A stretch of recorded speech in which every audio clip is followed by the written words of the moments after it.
Hey, how's it going, everybody? Good evening.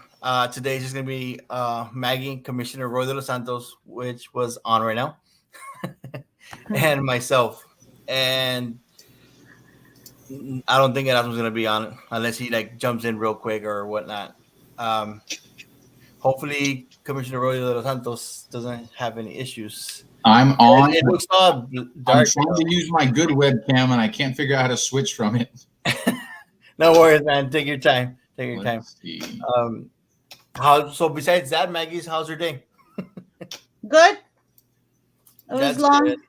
That's good. And yourself, Roy? How you doing? How you been? By the Very way, I'm busy, Sam. but very good. What did you say? Very busy, but very good. Oh. That's good. That's good. Okay, so I have to tell you about this. So we went to Corpus yesterday. I went with my daughter because my brother asked me to watch his kids for this weekend.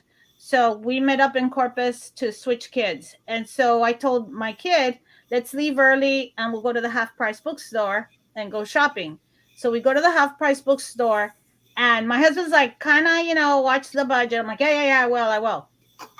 So we go in and of course we start getting books, right?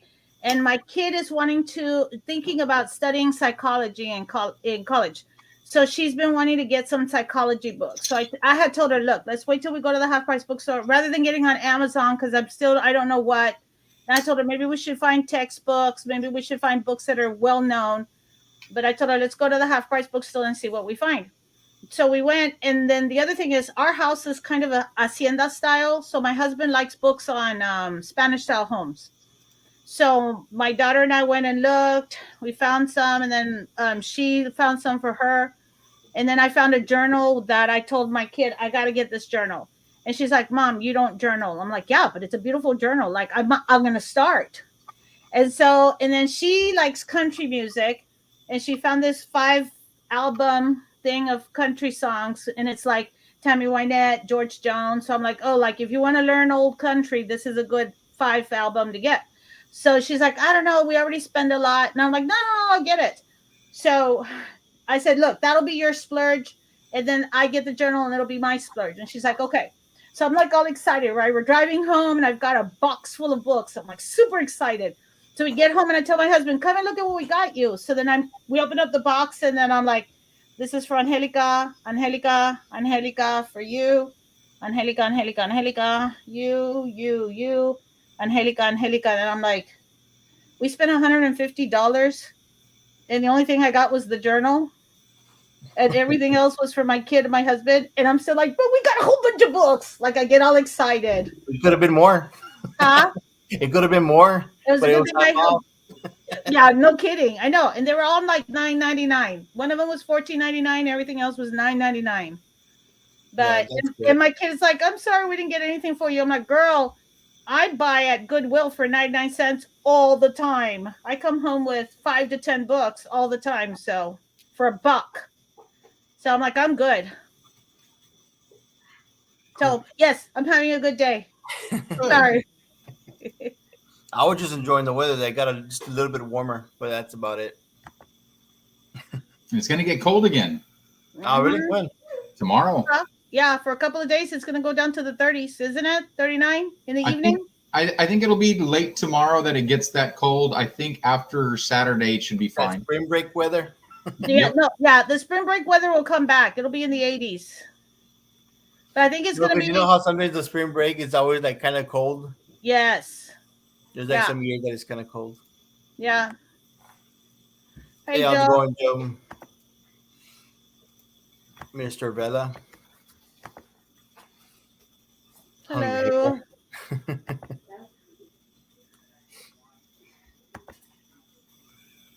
Oh, $146, and that's because I had 10% discounted for half price bookstore for the teachers.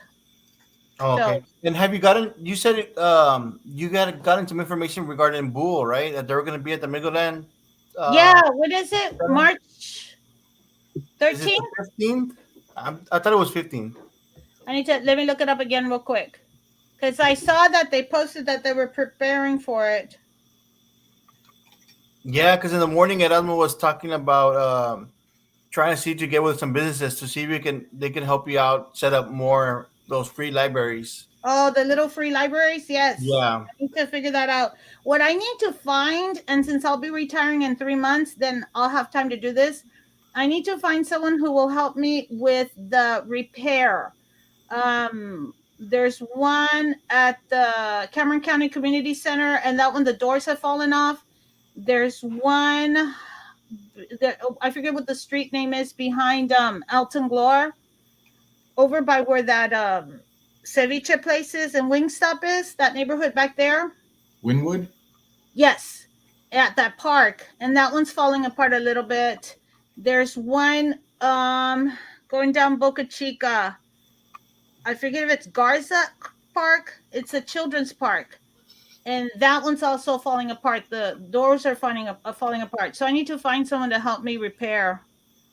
So if anybody knows of a handyman, So what does it need? You just need like the hinges, like getting retightened, or what? some of them, like the one over the children's park down Boca Chica, that one has the what is it? The plastic part that's on the doors that's falling Yeah. apart also. Plexiglass? Thank you. So when it rains, the books all get wet. Oh, okay. Yeah, because Then this guy was mentioning something about like trying to get together with some businesses to offer them inside the coffee shops. That way, Yeah, he there's was mentioning since Vibe is opening a new location. That's what he was talking about. I think it was this morning you guys were chatting about that, Sam? yeah. yeah. What I'd like to do though is, thank you. I already got someone who says they'll help. What I like to do is also is get them registered. Um, when you register them, you get a packet. It's like $45, and you get the little plaque that goes on the.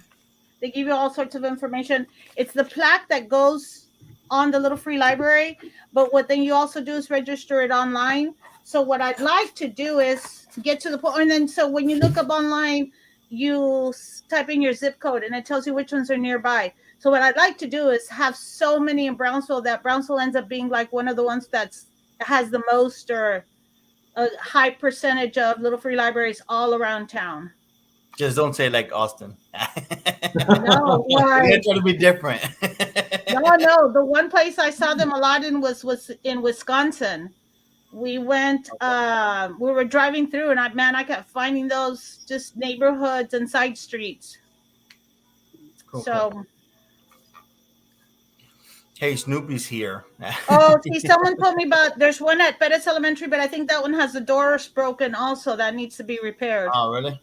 Yeah, Do you need like screws and stuff, or what is it that you need?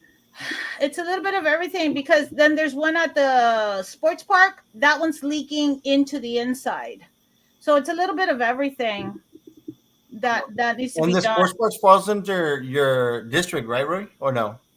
Yes. It does. Oh, okay. Who built them originally, Maggie? The one at the sports park is one of the judges, Judge Lopez, I think. No, I mean like who's actually physically built them? People here.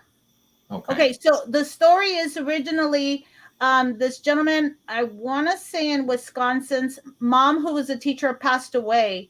So he built one, started the organization. It got popular. You can buy one from them, but it's like $350.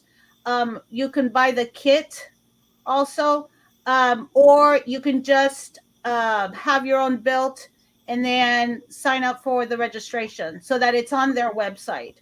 The one, so like different people have built them down here. There's a gentleman online, Guadalupe Gonzalez, I think it is, and he built the one that we have at Longoria. Then one Girl Scout, what's her name? Marisa Davies. Do you know who she is? Judge Nelson's granddaughter, actually. Okay. Marisa's daughter did one for the Girl Scouts. I mean, she did 3 for the Girl Scouts. So she built them. She got those. I think 2 of them were newspaper bin remade. And then one of them was a shelf, like a bookshelf that they found at a flea market that was repurposed. Then there was also, trying to remember, they put one at the Goodwill, at the Good Neighbor Settlement Home. but that one started falling apart too. So I think that one got removed. So it's different people that are getting built around town. Some have been done by the Dr. Barrera, Rita. What's that adult, that teenage youth something, youth Youth co-op. build. Yes, I think Okay. they Oh, built yeah. some too. The one by 13th Street, I think. Is it on 13th Street? The one on Levy, I think that's Nelda Rocha's daughter built that one I thought for they were on Girl McDavid. Scouts. Huh? I thought they were on McDavid. Yeah, McDavid. Yeah. Oh, them. Yes, yes. I was thinking of the little free library that you were talking about. That's So good to know. I know they do good work because we've done lots of work with them, and I know they do some work on the cottages for the Holiday Village. So good craftsmanship there. That's why I was curious who built the ones that are falling apart. If any of them were youth build, because I wouldn't mind talking to them about design. That way we can make sure it's something that's going to be watertight and that will Yeah. endure the elements. They probably need some reinforcement or something. like the one from Longoria Elementary, the gentleman who did it for us, I kept talking to him about making sure they were watertight and good quality wood that wouldn't waste. But it's kind of the use. The hinges, after about 2 years, the door started falling apart. So that one actually we brought home and my husband fixed it. We need to go back and put it back. But I think mostly it's just wear and tear, because they put shingles on them. Yeah. So the majority of them have been well built, watertight, and I think it's just the weather. Okay. But yeah, I'm trying to get more built. So Mr. De Los Santos, Let's talk. actually, I went into connection to build some more. That'd be great. If he could be the connection to build some more, that'd be great. You can figure But us I think out. they have something. I think that it's a good idea though. Like make the connection with the youth build, and then with a couple of more, I guess, pop-up places to add the little bookstores. Not the bookstores. Erasmo tried to help me with the youth build, but at the time that he contacted, I think they were too busy to do it. So what has happened also, the theory behind it is you take a book, you leave a book. Right. When I did the one at Longoria, I was talking to my brother about it one time, and I was telling him that the kids were like, "Ma'am, Juanita took a whole bunch." And I'm like, "That's okay. If Juanita needs a whole bunch, then she can have a whole bunch. I have plenty, like I'll replace them." And my brother's like, "You need to tell Juanita not to take so many." I said, "Have you ever seen me stop purchasing books? Do I believe you can have too many books? No." If we can tell from your backdrop. Yes, no kidding. Yeah. And I told them, our kids, and I seriously believe this, our children are not at the level where they think they have enough to give back. Like, to me, their home libraries are not at the point where they can say, okay, I can spare this one right now. And I tell the kids, you take as much as you want to take. When you think you have enough that you want to share, then you bring back and you share. But I want them to fill their libraries at home with books. I'm not going to read all these books. And I still went and spent $150 yesterday on books that, I just always buy books. I can never have enough. I firmly believe in the saying that when you die, the person with most books wins. And I'm working towards that goal. There's also you really want to win, don't you? I really want to win. Yeah, this is saying also for fabric. I'm working on that one too. But I want Brownsville to be at the point where there's little free libraries, and people accidentally call them little lending libraries. I don't think they should be called little lending. I think they really should be little free. And you take in our community, you take until you feel like you can share back. I think sharing is the word I think you should focus on, because that almost gets into the fact that you're giving and taking where you're comfortable. Yeah, but I'm really very pleasantly surprised at how many people donate books, because when I ask and I start asking people on Facebook every once in a while, I get a ton of books to Yeah, the point where my everybody's husband's trying to like, get rid of the books. Yep. yeah, my husband's like, you need to figure this system out a little bit better. He wants some more space. He wants some more space in the garage. Yeah, always. But I tell him right now, sometimes I get too busy to go around and making sure. But like, that's my mom loves hanging out with me. We did it one day. It took us like 5 hours to drive around town doing, and I'm like real particular. Like I'll fix the books. If I find trash, I clean them out. If I think there's people, sometimes people donate stuff that I'm thinking, no, this is trash. No one's gonna take this what, and it's never religious stuff.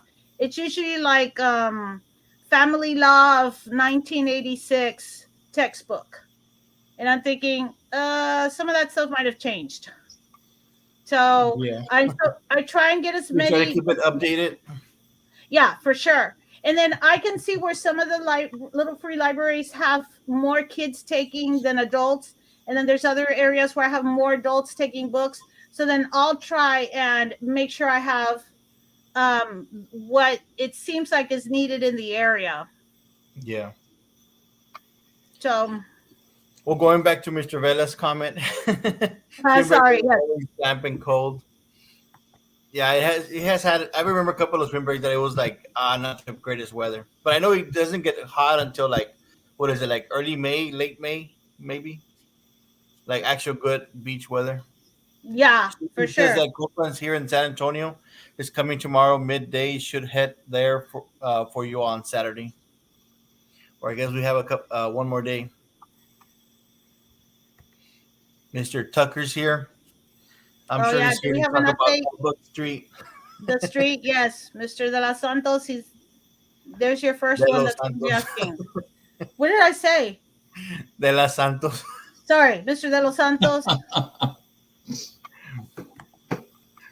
Snoopy says, I kind of want to hear what Roy thinks or what he can discuss in regards to the mural tagging and the claims that Rebecca Lynn is making against Bronzo PD. Oh, that's a great question, Snoopy. What do I think about the tagging?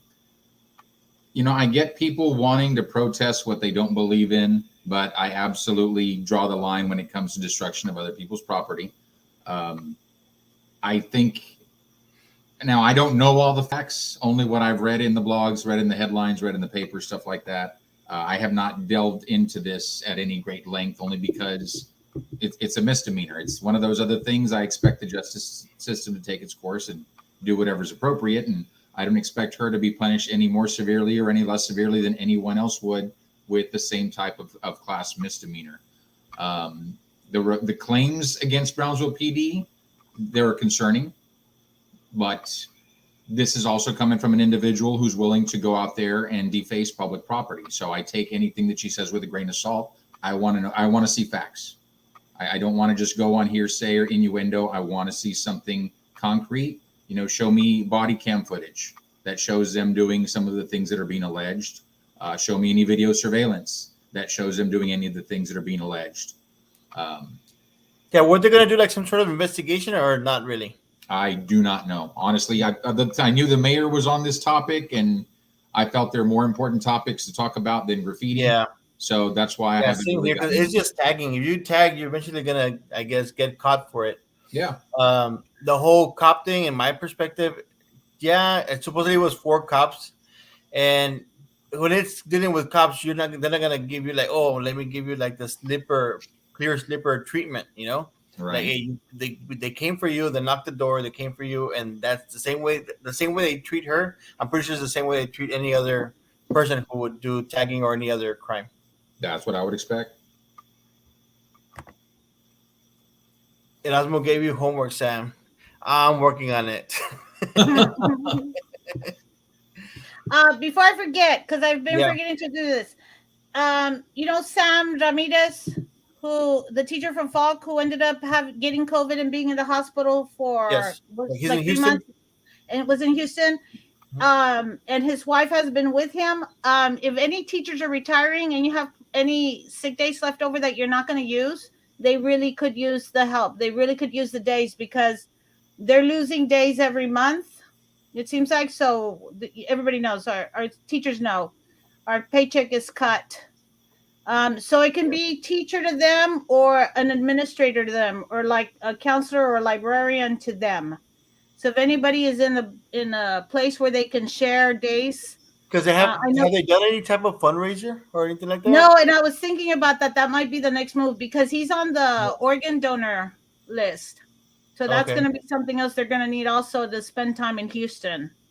Yeah, because I know it takes a toll, especially Yeah. when they have to stay over there, and then the hotel expenses. I don't know if they have any hotel expenses, but the food expenses and Mm-hmm. traveling, it adds up real It quick. adds up. Yeah. Yeah. I was thinking that's probably going to come up soon. And I would be happy to help with that. Yeah, I might Um, want to message them and ask them like if they have any ideas. I know them yeah. like it's not easy doing those chicken plates things, but maybe a I've GoFundMe done them. account. That was one of my Longoria fundraisers was chicken plates. We did it for about 5 years in a row. So Joey Lopez used Would to be the sell his person to talk chicken to on then. sale. So I'm the person to talk to. But for sick days, if anybody has any sick days that they feel they can spare, they both would really appreciate it. Cool. The next comment says Rebecca asking the mayor to apologize. Like, come on, she's reaching. I would agree on that. Well, I think again it depends on the facts. If there was Yeah. overreaching by the city, then I could understand asking for an apology. But again, I'd have to see the evidence to prove that. Yeah. Well, true. Like they did post her information and her picture right away when he has never done so ever before.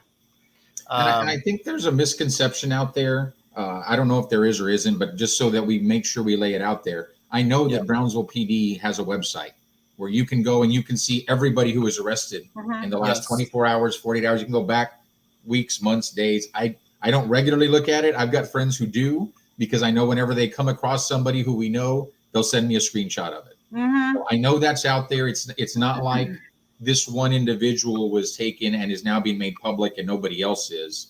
There's Yeah. everybody who's arrested by Brownsville PD. It's public every single day of the year. That the mayor chose to post that on his page, his prerogative. I understand how he may be passionate about the public art and how controversial this one was. So I can understand him wanting to do that. I don't think it crosses any lines because he didn't.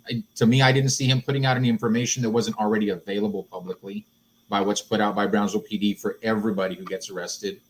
On the art thing, or on the art aspect of it, and I understand how passionate a lot of people got locally with regard to this mural. I know the commission was not consulted or involved in the design or planning process with this at all. We found out about it after the fact, but it's art. It's subjective. You know, I've been to art shows downtown where it's local artists, just local artists, and it'll be several of them. And I'll go around and there'll be some things that I buy because I like, and there'll be some things that I just don't care for. And I look at some and they're not necessarily representative of Brownsville because it's a Brownsville artist who made them. It's about that artist and their vision and their expression and whatever they're wanting to do. So I understand people saying this mural should have been more representative of Brownsville, but now it's like saying every mural that goes up downtown has to be representative of Brownsville, and I don't agree with that. Yeah, I it would think be it's something art. different. Other murals. Exactly. And we've got It a could be lot of different, murals but the first one underneath. could have been Bronzo. I like that But the yeah, second one. everybody has their own perspective on that. I like Going that the back to the second one Bronzo involved PD, local artists. That was good. yeah, the only thing I disagree with Bronzo PD that they removed the punchlines that they used to put. They used to put punchlines. Yeah, when they would arrest people, Uh-huh.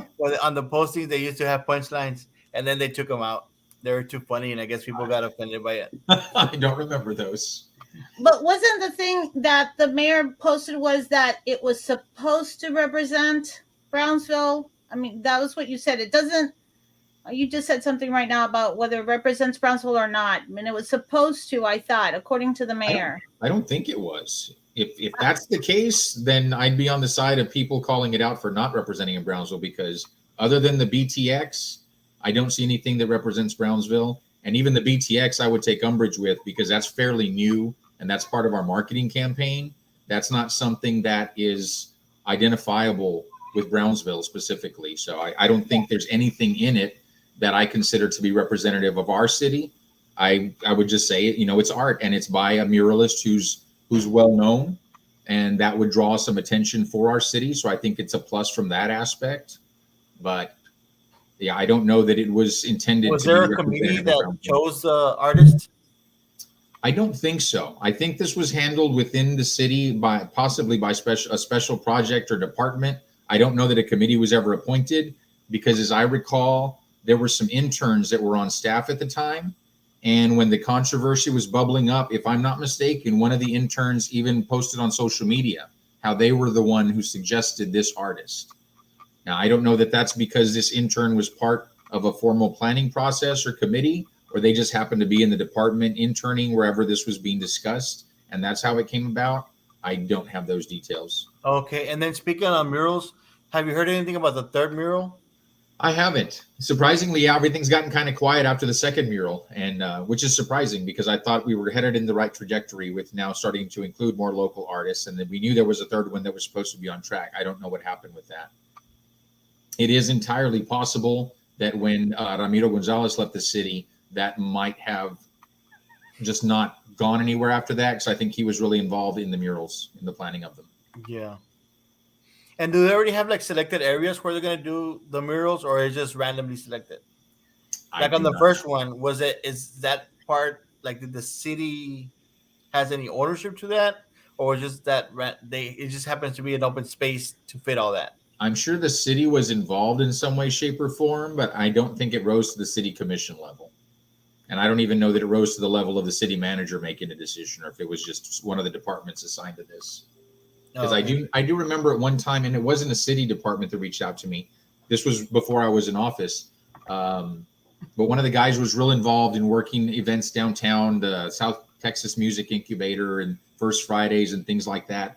And they had reached out indicating that they wanted to see proliferation of more murals throughout the downtown area, representative of different things in our city. And they reached out to me specifically to talk about an area where we'd want to see a mural representative of the LGBTQ community in downtown Brownsville. And I thought that was a great idea. I don't think we ever nailed down a location, and I don't think that individual is still active in Brownsville anymore. Okay. Then the next one says, "Hey y'all, thanks for continuing the show without the guy who doesn't let anyone talk. On another note, I tried to sell my car and Kelly Blue Book asked if I had a full tank or empty. I love that. Wow.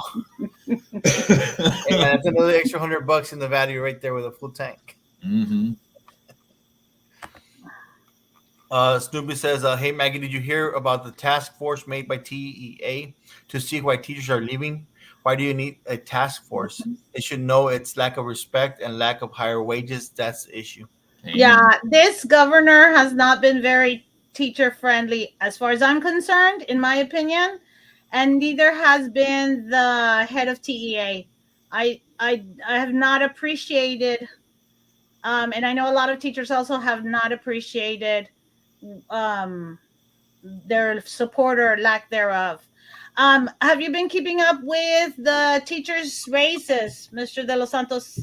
Are there Someone asked me to raises? Are there ask you. raises to keep up with? Well, 2 board meetings ago, I know Drew Brown suggested and talked about, or said she supported the $5,000 pay raise for next year. But I think she just was the only one who made a comment. I don't remember anybody else going on about it. They're still talking about it. It's always being talked about. We're still lowest paid, I think, in the whole valley. That's disappointing to hear, but not surprising. And I can say that I have not kept up with this issue recently, but with regard to teacher raises just in general in Texas, I think TEA and the state of Texas gets an F. And this goes back to even from the time we started the Texas lottery. I know as a citizen, when that was being sold, it was about funds being generated for education. And what it should have been was those monies should have been added to the pool for education, not swapped for. And that's what happened. And that I was completely wrong because that leaves us where we are today. And our politicians for too long pat themselves on the back when they cut taxes and when they pass laws that say local taxing entities can't raise taxes. But then we have situations like this where city employees go years without raises, where teachers go years without raises, where teachers are having to dig into their own pockets for the basic supplies for their classrooms. That Now, is a failure on the part of our legislators. we have locally, we have been getting pay raises in the past few years. Good. However, we're still not even, Like I think, below up to average. par. Yeah, I think we're still Yeah. Like below average. what's the starting pay rate right now for I want to say 45,000, something like that. Um, Yeah, because with I was just telling me right now that in Westaco they're at 53,000. Yeah, no, because I remember when I heard it, I thought, wow, someone who's starting is gonna make about half, not half, but about half what I make with 28 years of experience. But that is, and it shouldn't just be the teachers. Someone asked me to ask you about the teachers' pay raise. There's a task force involved. People are presenting to the school board, but I mean, most definitely also the paraprofessionals. Like, let me give you this example. So, do me a favor, can you get rid of this just so that we're Yes. not covering Mr. De Los Santos? Sorry. Monday they sent out an email at 4 o'clock saying that tomorrow we have half a day. So, and they said, hourly wage people, if you want your 40 hours paid for, you have to have your 40 hours worked by Friday noon. What? So, yeah.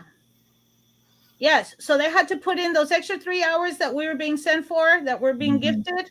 The hourly wage people have to stay extra. Usually we have enough time, let's say for char days. Everybody knows how it works because char days, you have that less time. So the week starts on Saturday. Mm-hmm. So some of the paraprofessionals, staff on campus could have gone in on Saturday, put in extra hours. Some of us found out, if you happen to read your emails after 4 o'clock, then you found out Monday at 4 o'clock. And some people stayed for open house. Some of the paraprofessionals stayed for open house and worked those 2 hours towards. And then during the week, they put in their extra hour. I have a friend on campus who said, "Pa los pinche $30, mejor me voy a mi casa." And that's sad to have someone say that. They're like, I get paid $12 an hour for the extra 3 hours. That's $36. I'd rather go home than stay extra hour every day when I'm already tired. Yeah. So, Yeah, and that's something we can do a better job on. And I do want to emphasize that when I said I give them an F, that's definitely TEA, that's the state, that's the legislature. I'm glad to hear BISD is pushing raises, and I'm glad to hear that Drew is a champion for that. It's disappointing to hear that we're still below average, but I'm glad to hear that they're trying to catch up. That's what we need to be doing. Yep. Okay, next question is what about Madeira development, the residential, or who is behind it? Dennis Sanchez is the developer behind Madeira. And then is that where the arena's going to go? Or where they want to put the arena? I think it's in that area, but the arena and Madeira are separate things. The Madeira development, that's Dennis Sanchez, where the arena is a Cameron County initiative. It's pretty much a development. It's going to be like that whole corner of the 1,300 acres, 1,350. Mm-hmm. And then the arena is going to be like kind of in the middle, right next to the residential area, according to their blueprint. But it's going to be from 100 all the way to Roberta Road, which is right before Rancho Viejo. Mm-hmm. And then it's all that residential, but they have it in different phases. I think it's going to be a total of 3 phases as far as for residential, but they're planning on having a bank and some other plazas around there. No, I think it's more than that. I think I saw 7 or 8 phases for Madeira. Oh, really? Oh, okay. So. Let me see the next. Sam, I was trying to reach. I'm so sorry, man. I'll look into the messages. Maybe it got sent to like one of those back messages, but I'll look into it. What about the third mural? We spoke on it. I don't know what that. Potato or a peanut? I don't know. I can't see. Okay, just so you know, the person who's giving me the comments, for some reason cannot get on YouTube right now to comment. But they asked me to mention that BISD is not necessarily the one pushing the wages. It's more of the teachers' associations that are pushing the wages or the pay raise. Oh, okay. So go on. Sorry. Because if it's TEA, they have like the starting, I guess, they would have rate across the state, right? So TEA is already bad to begin with, yes. But then comparatively, district-wide, we're at the bottom. Erasmo went to Mexico City. I think right now he's in Monterrey, and then tomorrow he's supposed to be in DF. Youth Bill. Youth Thank build. you. Yeah, thank you. Good I evening. agree. What's the word? Like, yes, like the page, people. You know what I don't like about the YouTube feed? And there was Yeah. one night where it seemed like that was better than the Facebook feed. I don't like that you can't like other people's comments. As we're here, sometimes I see people commenting, and on Facebook, I can like their comments, and I enjoy that. That's something YouTube needs to work on. We need for you guys to like the page so that Erasmo will get more money, and then I can push him to buy stuff for my school. Oh, and Maggie, I was looking up that Squishmallow that you were mentioning to Erasmo the other day. Yeah. Did he commit to getting that for you? He said yes, he would. Okay. But I told him I'm making sure I want him to buy me the $20 one, not the $6 one. Okay. If he doesn't, you let me know, and I'll donate some for you for your program. Oh, feel free to donate extra if you like. I can do that. Yeah, we'll take them. Awesome. Thank you. These are the stuffed animals, right? Yeah, the one that switches in and out, right? They're just super soft.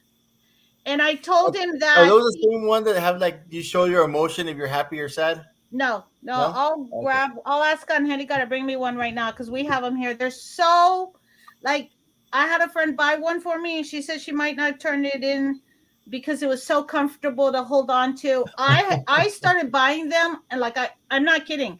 I bought 4 big ones, and I sleep like grabbing onto them because it's a very soft material. So, and they're great. The kids love them. And I told Erasmo the other thing is he had to buy me the brand Squishmallow, not the knockoff. So, yeah, I'm trying to get him to make sure he buys me at least one. He's going to get them on the black market in Mexico. Yeah, no, I won't accept it. He's going to get you a squid instead of an octopus. A squish or a marshmallow, but that's it. Dr. I don't remember as far as a comment for Dr. Rita located on 802 she's the near one Dana. who's in charge of youth build. Oh, No. okay. Makes sense. And that's Dr. Rita Barrera. I can't remember her last name. I'm sorry. No, it's Dr. Rita Hernandez, but she's not in charge of youth build. I thought she was running that. No, she runs the Cameron County Education Initiative.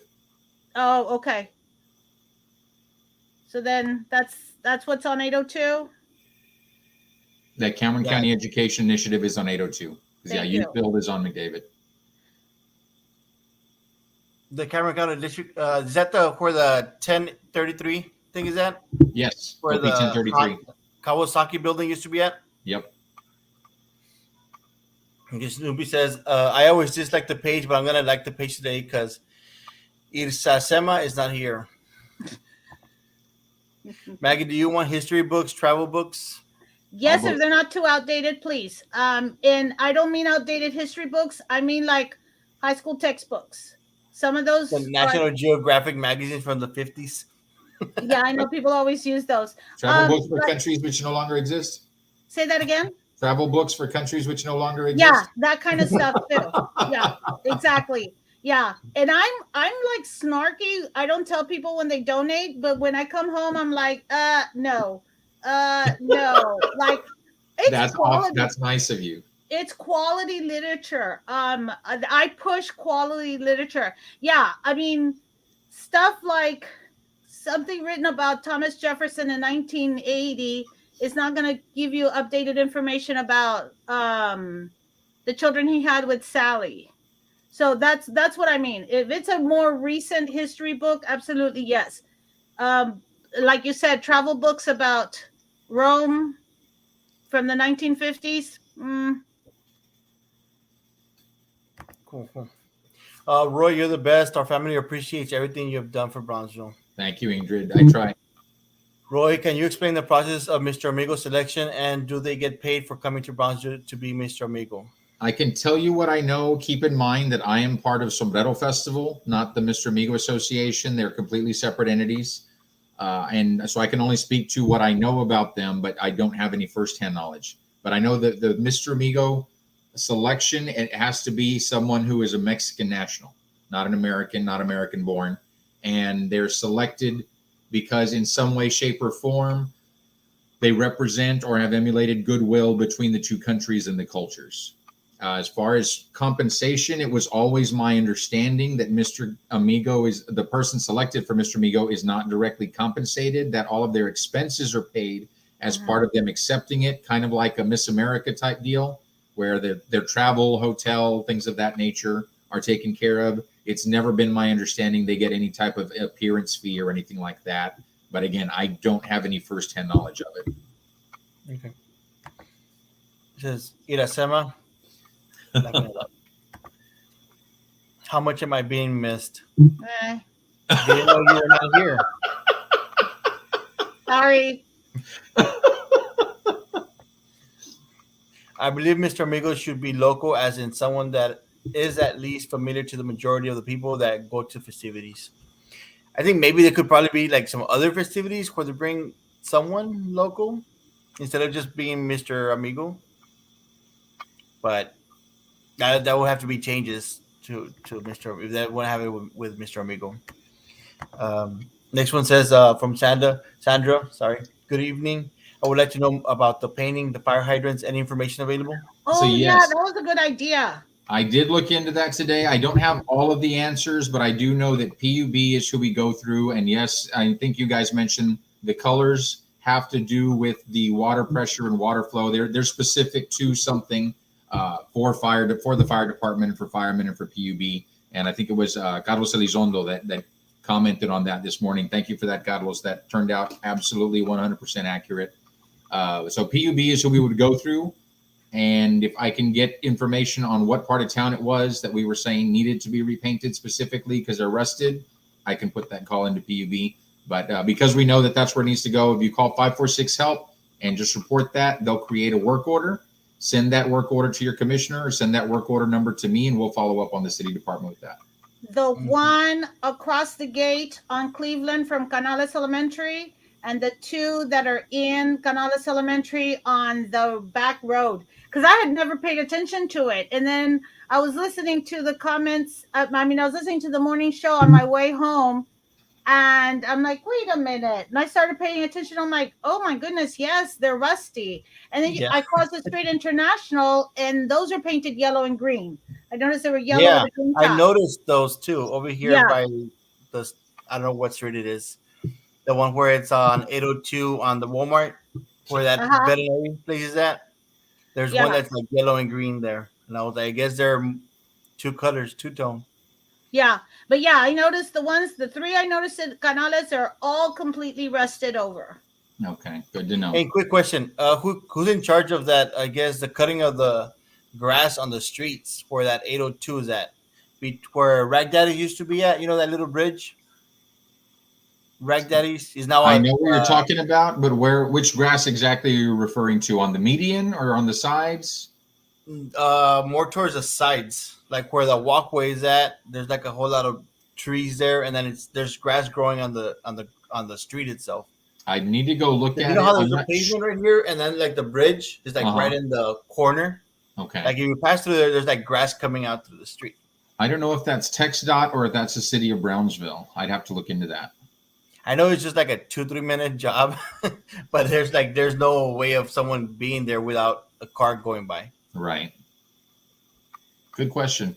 That's something those trucks as they go by and like just when they paint, they can go and spray Roundup or something, some type of natural weed killer.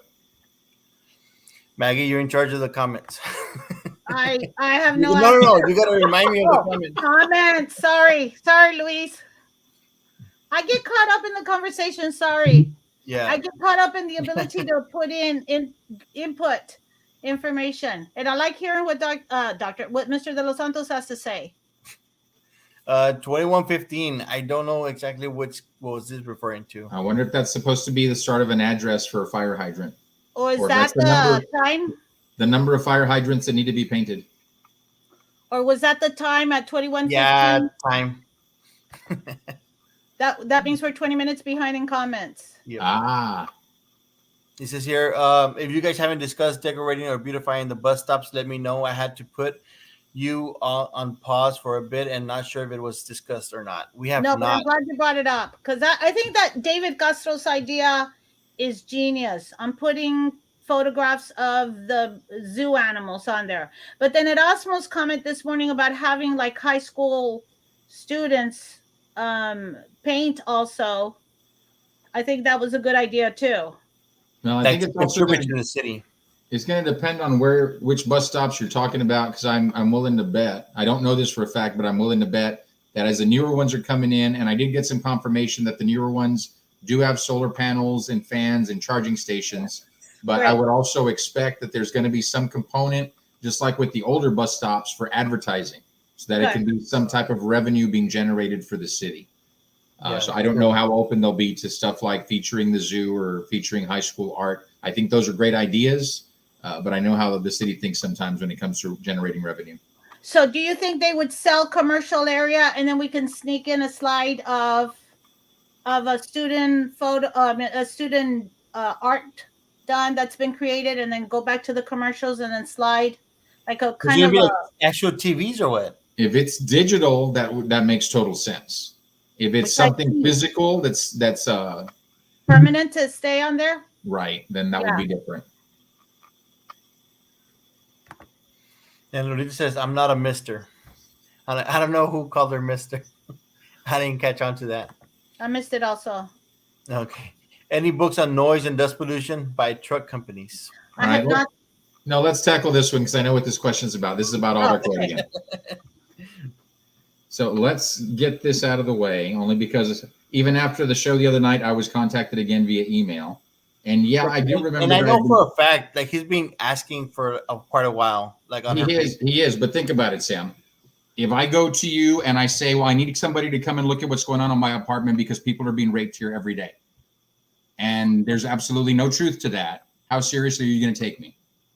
Yeah, not much. And so when somebody's out here saying racist, racist, racist, racist, because there's something commercial across the street, there's no racism there. There's absolutely no racism there in any way, shape, or form. So I've looked at Albuck Lane. It has been zoned for commercial. It's light industrial now for over 25 years. This happened in the 90s. This isn't anything new. And when we're talking about light industrial or commercial near a residential area, first, this is 48. This is Padre Island Highway. You drive up and down there, everything is commercial. You've got scrap yards, auto yards. You just look at the satellite photos, and it's usually used cars everywhere where you go pull apart from it. You've got trucking company all over 48, all over Old Port, Coffee Port Road behind that. So this whole corridor is all light industrial or commercial. This isn't that one road we've started singling out or doing anything with. And when we talk about roads being next to light industrial or commercial, growing up, I spent a lot of time with my grandmother. She lived on Villa Maria. That was right by Sam's Stadium. And one of the things that I remember the most, because back then we didn't have air conditioning, and so the windows were open at night, was the train. The loud noise of the train coming through, and I mean within feet of all of these residential homes. So this is something that happens all over the city, from Palm Boulevard to the poor neighborhoods to the nice houses on Palm Boulevard. They've all dealt with this. So again, to say that we are being discriminated against, this is racism because you're allowing a trucking company across the street from me, I call bullshit on it. There's no racism here in any way, shape, or form. And when that's the mantra that's being used out there, yeah, people stop listening. Because as a commissioner, I've got 4 years and I've got my constituents. This isn't in my district, and I've got to try and get done as much as I possibly can. I don't have time to have my time wasted with cries of racism if there's no racism there. I need to know about facts. I need to know what's going on, and we can tackle those issues together. What was his ordeal? That's a difficult fight to take up. What was his ordeal? Was it like the wear and tear of the street, or what's his deal? I thought it was the noise. The sound of the trucks and the fact that they have a caliche or dirt parking lot. But that's the case with most of the trucking companies. It looks like you've already done more investigation on it, even though it's not your district, than the city commissioner who's in charge of that area. I'm just saying. I have. I'm just thinking, okay. I can't say that I've done more than she has. I don't know what research she may or may not have done into this matter. I do know that the emails have gone to, I believe, everybody on the commission. And I know that it was really easy to get information when I reached out to the planning and redevelopment department. And I asked specifically, I'm like, talk to me about the zoning, the current zoning, How long has it been zoned like this? Were there a lot of houses back then when this happened? Because also, if you look at the zoning map, Albuck Road is like one little arm that goes out into this area that's residential, and everything else around it is commercial and industrial. And then on the other side of it, then you've got residential neighborhoods. But again, you've got neighborhoods right next to trucking companies all up and down Coffeeport. This is not a unique situation on Albuck Road. This is something we see in several places throughout the city. I'm just trying to figure out what's his end result. Like, what does it want to be done? As I recall, some of the suggestions were either requiring them to pave completely the parking lot or to put up some type of wall to buffer the sound and block some of the dust. And Sam, you said Mr. Tucker's been looking into or been asking about this for a while, quite a while. Yeah, I know. I see his comments every once in a while, and I know that he goes into Jessica's profile every once and comments that. Okay, So I see it pop up. so that's why I'm saying it looks I don't know like. how long, but I know it's Yeah. been a while. But it looks like in 2 days, Mr. De Los Santos already answered Yeah, quite a bit. and I know everybody has like their handfuls with like their regular, like their full-time jobs. But I know I messaged commissioners before and not gotten a single reply. But that's why people are appreciating what Roy's doing right now. Yeah, for sure. And not beating around the bush or anything like that. He's straightforward, which is truly commendable. Mr. Ducky says hello. Roy, he says hello. Thank you. Hello, Becky. Joe Tucker says destruction of 2020 and the summer of love, and the media encouraged it. Luis says we want to see video. I don't know which video. Next one says Daniel Salinas says the moment she took a spray can, she committed vandalism. She has a right to protest, but she crossed the line when she defaced the property. True. Joe Tucker, don't they have body cams? I think they do. Peppermint Patty says, "Yay, best show ever." No, Erasmo. Don't pay attention to that, Erasmo. Look away. Look away from I'm gonna the make screen. a shirt that says that. There was the latest on the Mostad situation that was discussed in the previous 2 nights ago. Yeah, 2 nights ago. Yeah, I don't know how new updated you want. Yeah. Yeah, I don't know how much more we can update within a couple of days. Yeah. Perrin Paddock says PD website has been down since forever. Is that the one with the mugshots or their entire site? I don't know, because I know I've seen mugshots like recently. But and I know they post on Facebook every so often, like every couple of hours you're posting pictures. So is that Facebook or website? Yeah, it's just website, but yeah. This year, Lolita says, yes, Maggie is correct. I have no idea what about, but I'll claim it. That's another shirt idea. I never get that around here, so I'll take it. That's another shirt right there, Maggie. I like that. Yeah.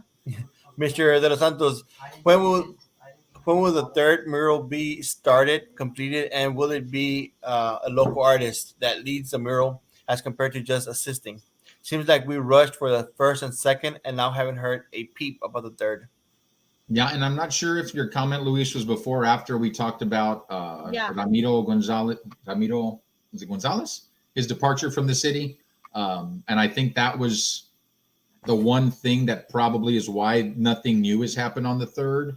I know that there are individuals who have been assigned the projects he was working on. So I have to think somebody's assigned to that third mural, but I can't say that I've heard anything about it. So I can't tell you right now when it's going to be started or completed. I can't tell you what the plan is with regard to local artists. I can tell you that as a commissioner, if we have input in it, I would absolutely advocate that it be a local artist and be considered for this one because it just makes sense.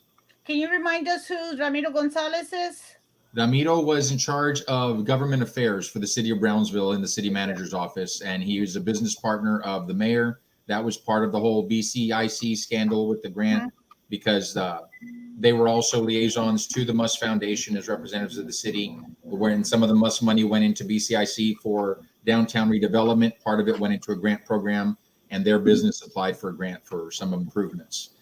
Yeah, when that came out, the public was not too happy about that. And then he was the one that resigned, correct? He resigned, correct. Okay, thank you. Yep. Okay, another comment. Go ahead and then. Erasmo No, just wants to know, like, no, really, really, like, how much my You baby could is. skip all of his comments, Maggie. You know you have that power, right? no, I have no power on comment. I don't know how much power you think I have, but do you know how what I was getting paid at the beginning when I was doing nightly shows right before I got in trouble? I was getting paid Cheeto balls. And now you're up to Squishmallows? I'm up to one Squishmallow, hopefully. Yeah. Hey, but they were the Mexican cheese balls, no? Yeah, Hey. they were the Mexican ones, which I was happy with, but I It's think a I got different ball game with a Mexican. Even at one Squishmallow, if you get one a show, you're getting paid better than city commissioners are. yeah. Yeah, I have to put up with a lot of abuse from Erasmo. Let me I just have to say. put up with a lot of abuse from Oh, yeah, Erasmo and true. everybody else. That's true. Yeah, that's true. Very true.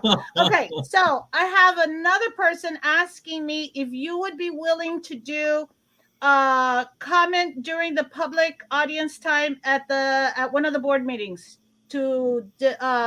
for teacher races.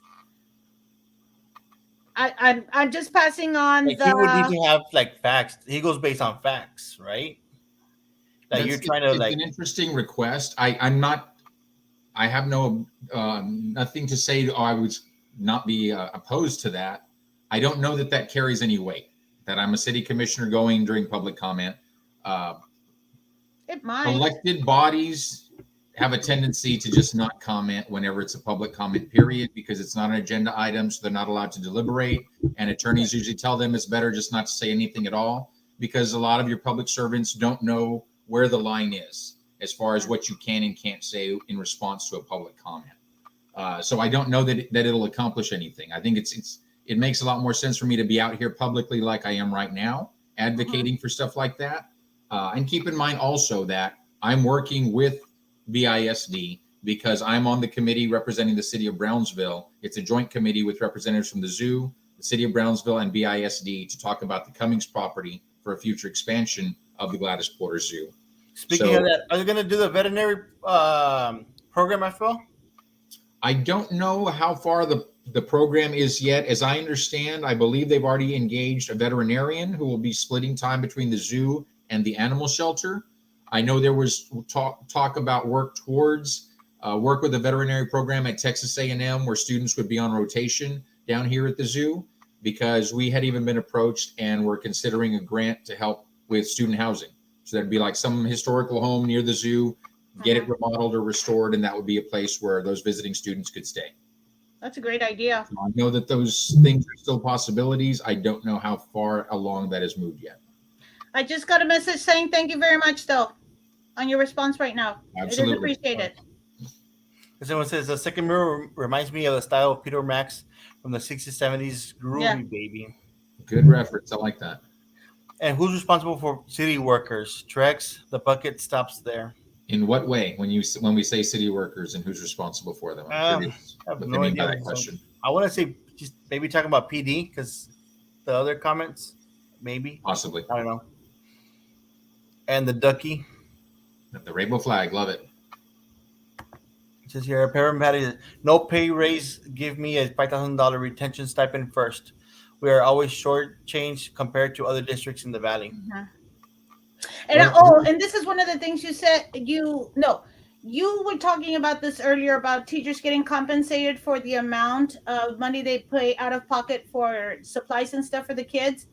And no one told my husband the other day I spent $10-15 on Lysol spray because I keep getting asked by my coworker to buy Lysol spray because we ran out and we use it a lot because we have classes every 45 minutes. But aside from that, I started thinking, how many teachers, what is the percentage of teachers that have a side job? And I'm not talking about working extra hours tutorial after school to make extra money. Like I could easily off the top of my head probably come up with about 20 different teachers who are selling real estate, have pest control, selling, Avon kind of stuff. But it is amazing how many teachers get that second job to make ends meet. And it's sad. I think it's sad. I can't even picture myself like how like the workload that they have. As it is, it's already huge. Having to grade so many papers. And then having to split that time with a second job.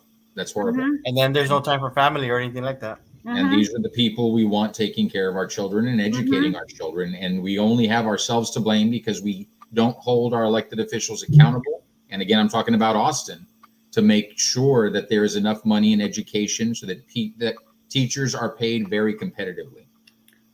Now, my other pet peeve, and I've been bringing up this up a lot, and I've seen it more so on Facebook recently too, is how much professional development TEA thinks the teachers need to be doing, when shouldn't we already be considered experts in our field when you have 20, 30 years, 10, 20 years? They say teachers, I remember that research showed that teachers become expert at the grade level they teach after 3 years. But one of the problems that we have also is that principals come in and move teachers around and never give you a chance to be very well at the one grade level that you've been working on. So that's the one thing. And then we're always being told that we need to become better when we're already doing a good job, if that makes any sense. We have schools that were getting A+ ratings, and they were saying, but you still have to improve. If you're 96% of your kids are passing, then you have to have 97, 98, 100%. You're thinking, okay, when we get to 100%, are you going to back off? So it's very frustrating as a professional not to be treated as a professional. No, I get that totally. I remember when I was a kid, the test back then was a CTBS, the Comprehensive Test of Basic Skills. You're that old? Sorry. I am. But I remember, what I remember the most is that it was just like, oh, tomorrow we're taking the CTBS. Yeah. It was just something that just popped up. We took it and we kept on with everything. We didn't have to be trained to take this test. We didn't have to study to take this test. We were being educated. Our teachers were taking care of us and teaching us. And it just so happened that when the time for that test rolled around, we already had those skills because we were being educated. Yes. The problems we have today are because, TEA, I think, is overreaching, and they're trying to set these standards where it's a one size fits all, and every district has to do it this way, and everyone has to pass this test, and your funding is tied to it. And so everybody's jumping through hoops to meet these standards so that the checks keep coming, and the focus is not really on educating the kids like it used to be. Exactly. And it's a shame. Next comment says, good evening, everyone. Mr. De Los Santos, do you think we will ever see the expansion of our zoo? At a meeting, they mentioned most money to improve infrastructure at the zoo and add 2 animal exhibits. Yes, that is one thing I am bound and determined. Half of the zoo is currently in my district, and I'm fighting to keep it that way. But I am one of the ones who is championing expanding Gladys Porter Zoo so that we can bring back exhibits that we currently can't house because of size limitations. So I do expect that will happen. And even if we see this in partnership with BISD and the Cummings property, I don't expect it to stop there. I think we need to think long range. We need to think long term. And as houses come on the market in those neighborhoods behind the zoo, the city or the zoo need to look at buying those up so that in the future it can expand in that direction as well. Makes sense. Next person says, Mary Lou says, thank you, Maggie. You're welcome, Miss Mary Lou. Herman Patty says the district should also bring back perfect attendance stipends for all employees. I like that. That never included librarians, just FYI. That only included teachers. So I never had days build up. I never got the stipend. I was always like, forget it. Yeah, Joe Rodriguez says teachers were told every day that open house was mandatory. We were also told that teachers had to have the 40 hours too by Friday at 1. Open house helped us with those hours. We don't get paid by hours. I remember, this has been years and years now. I graduated from Rivera. We were the first freshman class there. And after I left, it was a few years later that I went back to visit. And I was talking to some of the teachers that I had, and those were some of the best years of my life. And those teachers would say, you guys were like the best class I ever had. And I'm very proud of that. But I could hear the frustration in their voice, how things were changing. And one of the examples. Hang on, Sam, can you mute? Because I'm listening to Mr. De Los Santos. I'm so sorry. That's okay. Go ahead. Comment because I want to be able to look at him while I'm listening to him. Sorry. I'm going to start stalking Mr. De Los Santos because I'm like starting to get obsessed with him. But go on. I love it. So the comment the teacher made to me, she says, it's so bad now on the hoops they have us jumping through just to try and meet these certain rates of this and certain rates of that and certain pass rates. and not by educating the kid. And they're like, yeah, I'm sorry, but you've got some kids that they just don't get it yet. They're not at that level yet. Mm-hmm. How do you expect me to get them there? And they said, well, if you're a geography teacher and they can point to Texas on the map, they get an A. And like little ridiculous things like this, where you have to like fudge the numbers, cook the books, so we can say, hey, we've got a fantastic pass rate. Yeah. And the teachers were frustrated because these were educators who enjoyed teaching, who liked educating kids. Yeah. They took pride in their work. And to see them going through that, it was a horrible sight. This is one profession where people in the profession try and talk others out of.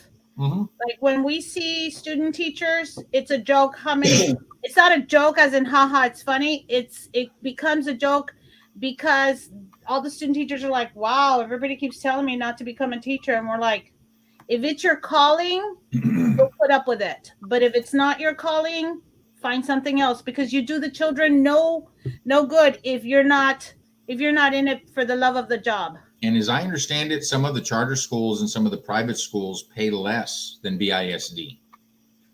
But for those educators who it is their calling, they'll still take a lower wage because it's an environment they feel like they can actually teach it. Absolutely, yes. Yep. Okay. So like right now, someone texted me that they have 16 years of experience. Yes, I absolutely do. And I'll tell you a story about that right now. I have 16 years experience in master's in education, and they teach third grade. They're having to work on the reading academies. I don't know if you're familiar with the reading academies that TEA did. No. It's 60 hours that have to be done outside of work, no pay, mostly in BISD, because I know some people are giving an opportunity to do it during the school day. I don't think most of the teachers are. I know that I think Los Fresnos or San Benito started paying stipends for the extra hours. BISD is not. And this person was saying 16 years experience, master's in education, teach third grade. If they don't pass the reading academy, they're going to get moved to fourth grade or fifth grade. So, but the fourth grade and the fifth grade teachers are also having to do the reading academy. So, yeah. So it's like I say, you don't get the respect for being the professional that you are. Yeah, that's disappointing.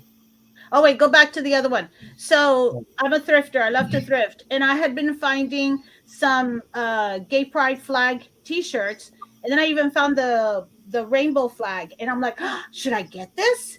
And my daughter was with me. And she's like, are you trying to tell me something? And I'm like, no, what? And she's like, are you gay?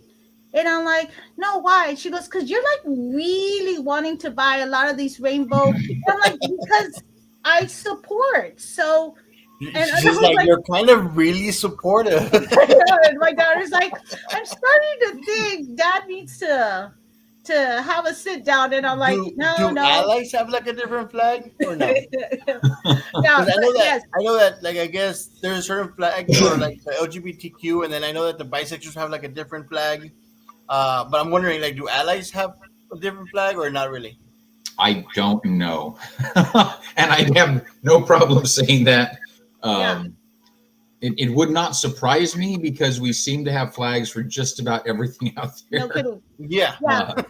And I know terms change. There are new terms that come up all the time. And so I always say, especially to friends, allies, straight people, who are like, I'm sorry, I don't know. I don't know all the terms. I don't understand.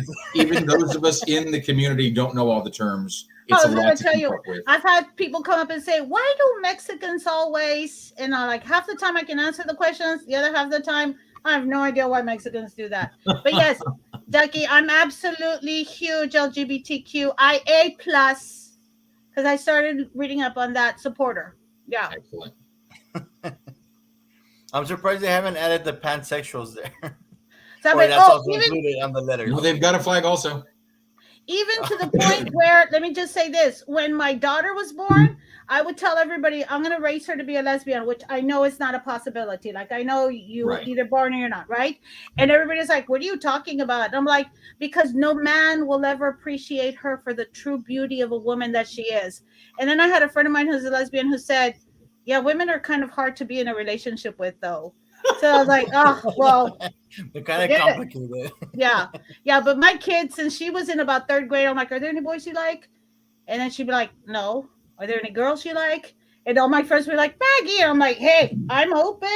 Whatever her response is, I want her to know I'm good with it.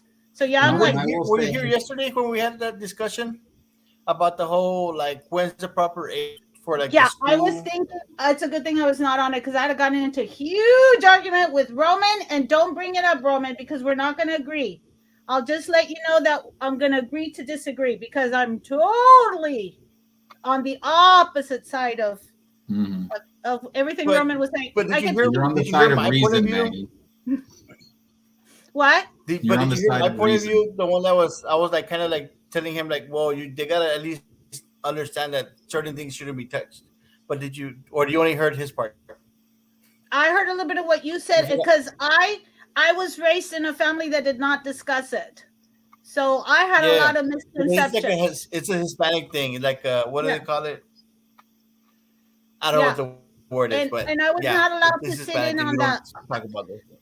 Yeah, I wasn't allowed to sit in on those meetings also in elementary. So and then I had a lot of misconceptions. So yeah. And I can tell you when you talk about, and I don't think of it as sexuality because I don't think anybody's talking about teaching kids about intercourse in kindergarten. Yeah, That's not Uh-huh. what any of this is about. But I can tell you from my perspective, as a kid at that age in kindergarten is where I kissed my first boy and my first girl. And I kissed the boy a lot more than I kissed the girl. So, I mean, I knew from a very young age that I like both boys and girls, but I like boys more. Yeah. And my and I daughter's know grossed in out. seventh grade, I know in the seventh grade there was like a teacher who said that there was like stages, like a psychological stages to I Mm-hmm. guess growing up. But some people they just figure out that they like a certain sex and they just stick to it. And then my daughter's Next grossed question by out. YouTube Wait, user. let me see. Give me a chance. I was gonna Sorry, say, and go my ahead. daughter's grossed out that I told her I growing up I thought one of my cousins was cute. So she's like, "Whoa!" She's like, "This isn't one I of the had other cousins I states." thought were cute growing up, boys Yeah, and so I'm girls. like, I'm just all over the place, and as long as you're not hurting somebody else, it's all good. Amen. Now Go can you ahead. read Sorry. it? I'm a fool at Erasmo now. Can you read it? No, Yes. Now, BAT board pretends to push for raises, but they always fall short. Yes, okay. So, I want some too, hey, Maggie. Miss Dolores. Okay, so I'm gonna answer. You can't see the text, right? But I'm gonna here. I am not. I don't want to ask him about. I am not asking him this question. Not. This is horrible. Hang on. Give me a minute, because I don't want you to see who's asking me. I am not asking this question. Can What text you it to me. think? Asking about super pay. Let's super pay. Okay, hang on. That And doesn't you seem can like see my anything response. controversial. The superintendent getting paid 400,000. That's what I'm supposed to ask you about. And I said I'm not asking. Um, So that's a what I different could ball say when game, it isn't comes it? to salaries, of executives, and we've been making this argument all night. Our teachers are not getting paid what they're worth. And then we want to criticize, or the public likes to criticize, well, why is the CEO in this position getting paid 400,000 or 200,000 or whatever? The problem should not be that person is getting paid $400,000 if that's the case. One, we should look at our superintendents of districts of this comparable size. Is that what they get paid? Number one. Number two, are the credentials there to substantiate it? Number three, are we paying a fair competitive wage at the top and paying a fair competitive wage at the bottom? Now let me tell That's you the this. problem we have, is that teachers aren't getting a fair competitive wage, but higher executives are. That's a problem. Dr. Sendejas was the one I think who raised the amount of money that the superintendent was getting paid. And I remember her argument being, we do not pay, and she was the one who I think was the recipient of the raise. But it made sense to me. We are not, at the time, we were not paying our superintendent enough to be competitive with other cities, other districts throughout the state. So getting a raise for the superintendent so we would be competitive made sense to me. But I think we went like way higher. Yeah, because what's the average pay for the superintendents in the other districts, such as McAllen, um, or I don't Harlingen? know. I know the Well, AOBE has brought it up before, but but keep in I don't mind, remember. BISD is the largest district in the South Texas. South of San The Antonio. BISD budget is bigger than the city budget by more than double, I think triple, if maybe even more than that. Yeah, I know the last superintendent went from she was at 235,000. And do we know for a fact that he's making 400? I think it's 418 is what I've heard. Then that's what I would want to see is our districts of comparable size, and we're not going to find them in the Rio Grande Valley. No, districts of comparable So size. you compare them to like the San Antonio districts? I know AOBE has compared to the size of the school district, and the size of the city. I think it's what it was because they were comparing to Houston, San Antonio North, Dallas, and Fort Worth. And where are we compared to those?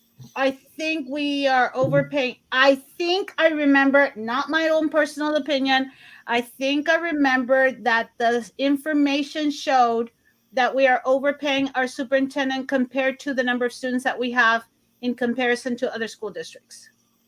That's worth looking at. It's always worth looking at. And that's what the elected officials, the trustees should be looking at. Because I know that's something that I look at as a city commissioner is, what is our chief executive doing, our city manager doing? And I look at it not just from managing the city and the financial health of the city. I look at it also from the perspective of, are the workers being paid a competitive wage? Or are we losing people to other cities? And if we're not, then to me, that's something that needs improvement. That's something that needs focus. You can't say you're doing a fantastic job if the front lines are not getting raises for several years. And I never want to see a situation where department heads are getting raises and the front lines are not.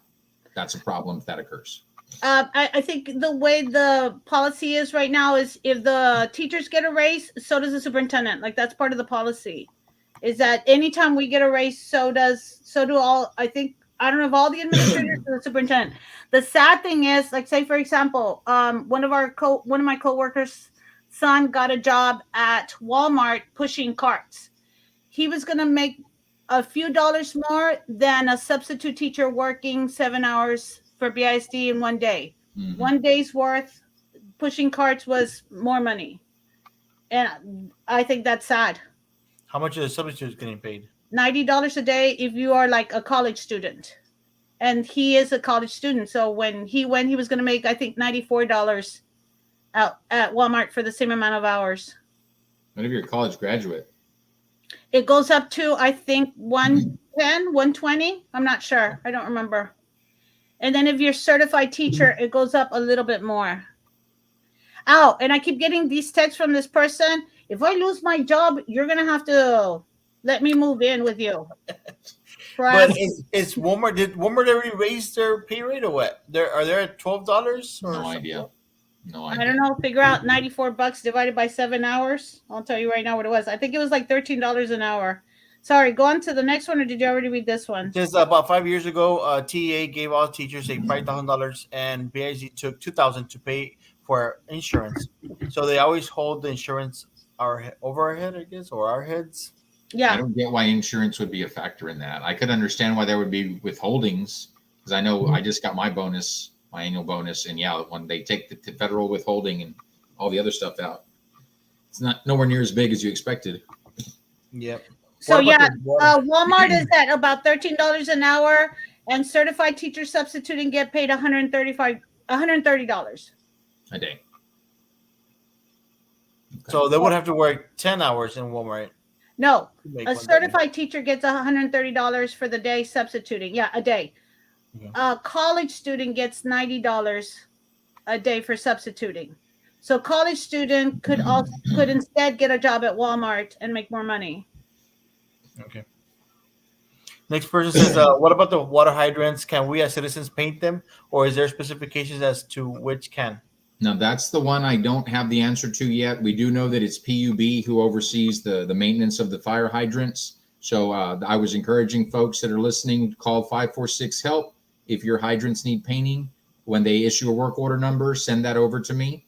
and we will look into those. And then I'll start talking to the folks at PUB to find out, do the PUB work crews need to go out and do this, or can there be some public-private partnership to have citizens do some of that painting in their neighborhoods? But keep in mind, they did confirm that the colors are for coding to say certain things about those hydrants that firefighters need to know when they go out there.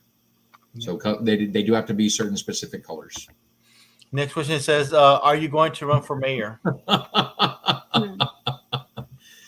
Let me say first and foremost, if the May 1st election had not happened, my answer would be no. I'd love to be commissioner for as long as I can keep making a difference. I have no desire to be mayor, because to me, the mayor has a lot more responsibility when it comes to being representative of the city and going out to a lot more formal functions.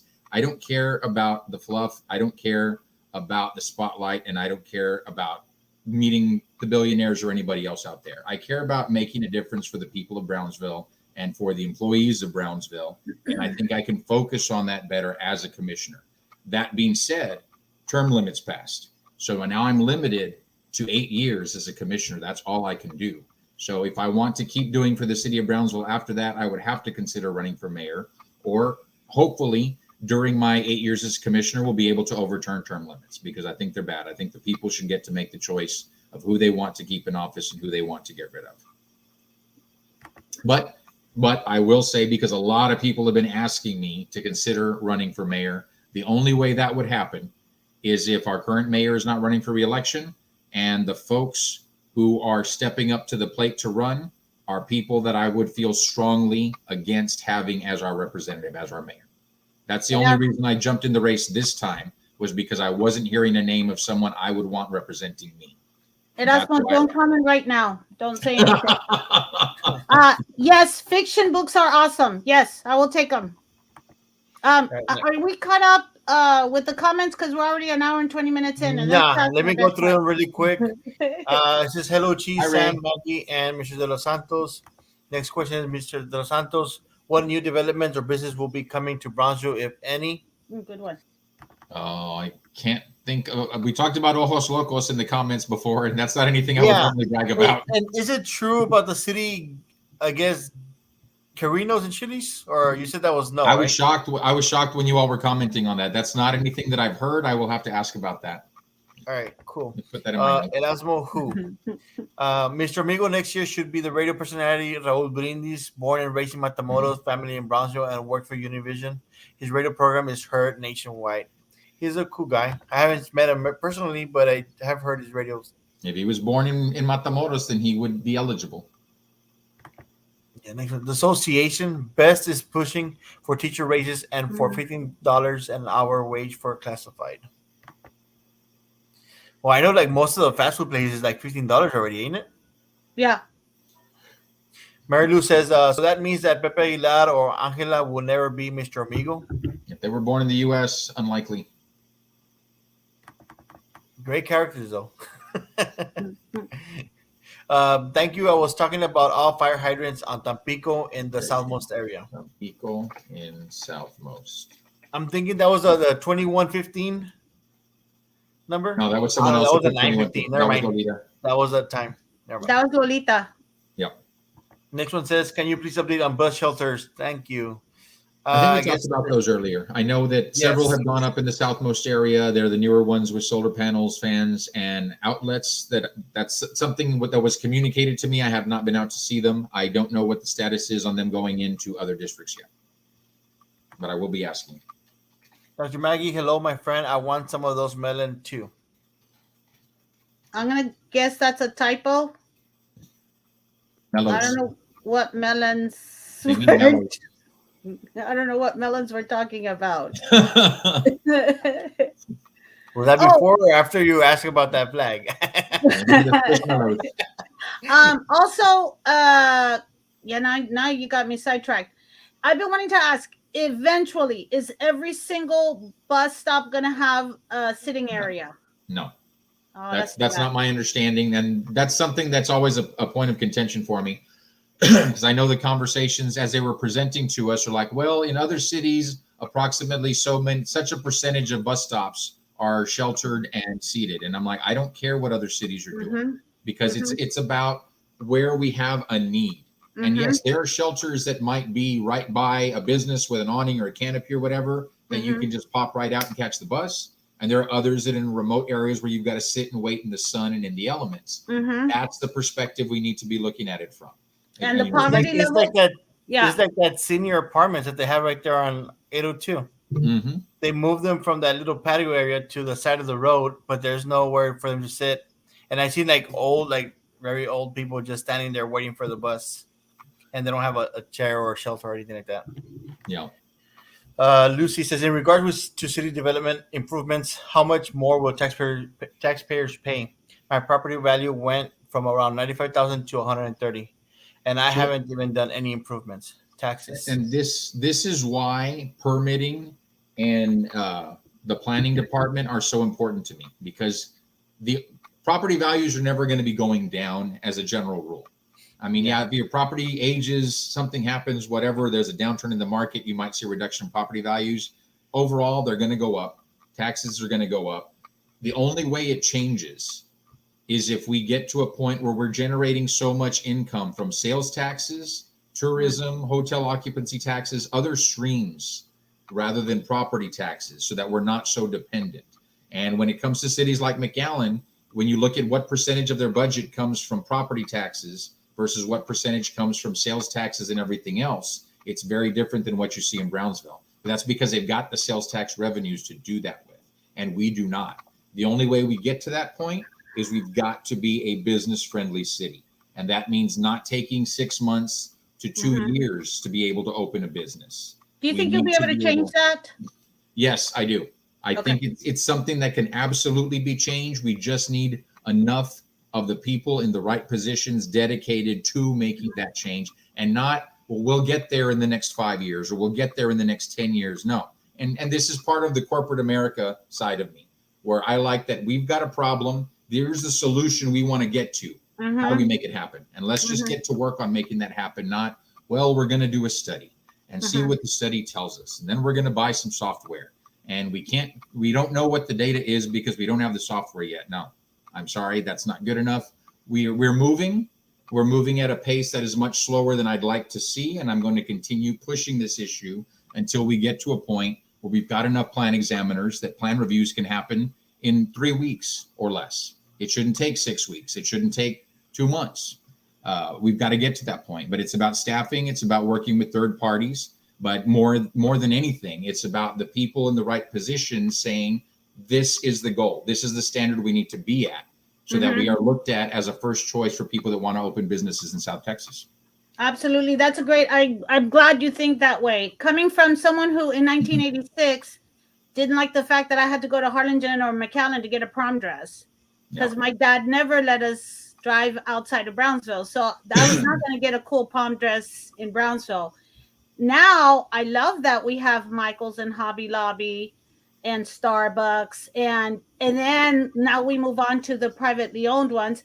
But now I want that the privately owned businesses can open up soon, and then that we can also get big major businesses coming in. Yep. 2115 military time. Very good. Tesla is near the area that I live in, and that is not helping homeowners. Yep. It's going to grow and grow. Mr. Roy, you are very insightful. You are well versed on the city and area you represent. And on the city side of it, on the city side of it, Peppermint Patty, that's not because I'm a commissioner. That's just because I've been involved for so long, and that's why I felt I was qualified to run for the position. Yes. Because we need people that have paid attention enough to be able to tell when they're not getting the whole story. Because it's only when we know we're not getting the whole story that we'll start digging in the right places to get the right information and move things in the right direction. It says, los que queman cuz are complaining about the gas, but andan en la mamalona con los corridos cruising. I have an SUV. I have an Expedition. Why don't they cut the median in Boca Chica to let people turn in different businesses, i.e. Whataburger or Dunkin' Donuts? I have to say I am a fan of the medians. I remember the nightmare that Boca Chica used to be with people wanting to turn anywhere and everywhere. And the ones that annoyed me the most was people wanting to use the left turn lane as a way to merge right into traffic, not go left like they're supposed to. I think with the medians there, it's a straight shot of Boca Chica. Now, traffic flows very smoothly. It's a little bit of an inconvenience because you've got to go up and come back around if the business you want to get to is on the opposite side. But overall, I think we've got a much safer flow of traffic. Okay. However, Mr. Tucker, no, it's not. Says you're misinformed. Says the city will never take any responsibility. I have GSI maps. De Los Santos. No, I take full responsibility. And I say, yes, the city made these decisions to allow this. What I'm saying is they're not racist.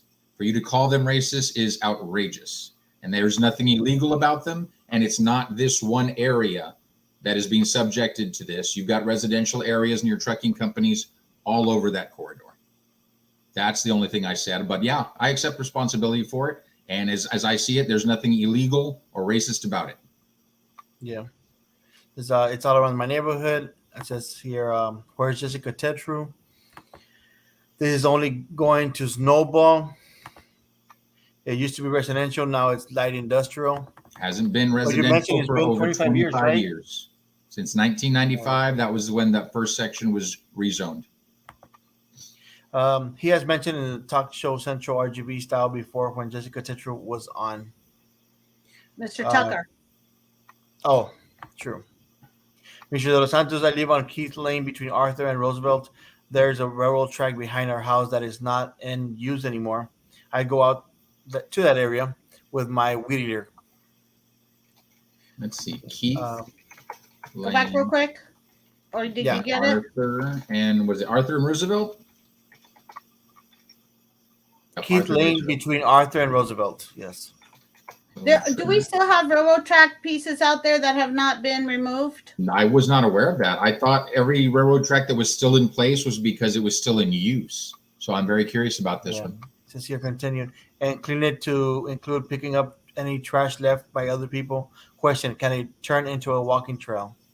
If it's not in use, that's something we can absolutely pursue. And I know Dr. Gowan is a huge advocate for converting areas like that into trails, and so am I. Don't say anything right now, Erasmo. Mr. Joe Nohosa, how you doing? I just joined the podcast. Hope I haven't missed too much. You missed a whole lot, Mr. Nohosa. You're gonna have to rewatch this one. A lot of information.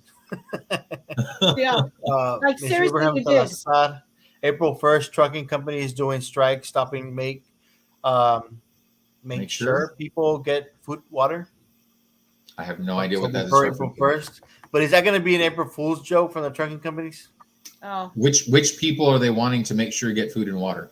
Like regular people, like the public people, to make sure that they get their food, because apparently they're going to do a strike, the trucking companies, to where they don't deliver anything. I see. And what's the point of the strike? Do not know. Gustavo says, hey, how's it going? Hey. Joe Tucker says there was no due process. They recently rezoned the adjacent properties from residential to light industrial. These are Gilded Age policies. No, and I've seen the rezoning that started in the mid-90s and it was 95, 97, 98. This is not anything recent. Like Mexican cheese balls. Says that's Ducky. what I got paid. Not the kind you're talking about, though, I think. Richard says Erasmo. Erasmo is in Monterrey. Yeah. Luis says like a meeting, a companion commentary. Takeout. I'm not impressed with De Los Santos. Reminds me of Dunning-Kruger effect. Please inform yourself, Mr. De Los Santos, on Albrook Road. Okay, I want ramen noodles, please. Is the Bronzo PD still understaffed? I don't know.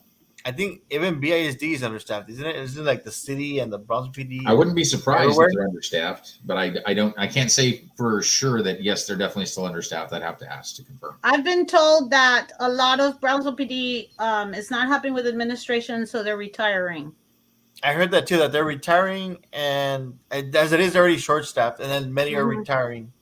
So, well, I think anytime you have a different in the change of style of leadership, change is difficult for people.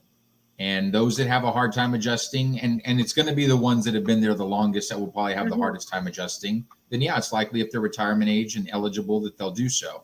that doesn't necessarily mean that leadership is bad. And I can tell you that I've been very pleased in what I've seen so far from this administration.